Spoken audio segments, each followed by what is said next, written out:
निवडणूक आयोगाच्या विरोधामध्ये आज मोर्चे निघाले होते।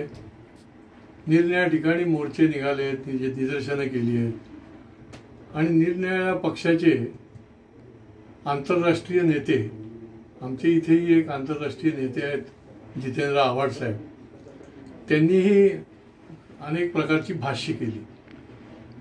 खरं म्हणजे निवडणूक आयोग हा लोकशाही यंत्रणा मजबूत करण्यासाठी काम करणारी ही एक महत्त्वाचा भाग आहे, ही महत्त्वाची यंत्रणा आहे।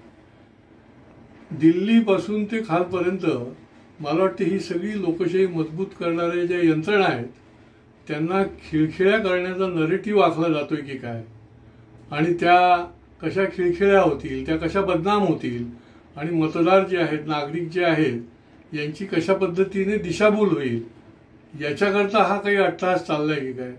तर लोकशाही म्हणून तुम्हाला अधिकार आहे, तुम्ही भाष्य करायला तुम्हाला अधिकार आहे, तुम्ही त्यावर मतप्रदर्शन करायला तुम्हाला अधिकार आहे, परंतु काही ना काहीतरी जरा आपण ठिकाणावर राहून तरी मतप्रदर्शन करा।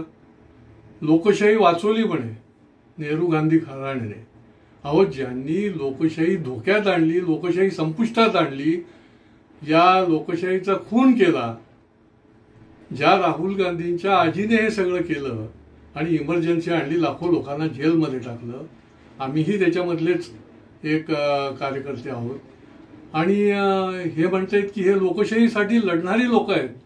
राहुल गांधी हे लोकशाही मजबूत करायला निघालेले आहेत आणि त्याच्यामुळे आधीचा इतिहास तपासून बघितला पाहिजे। अनेक प्रकारची आंदोलनाच्या माध्यमातून त्यांनी स्टेटमेंट केली।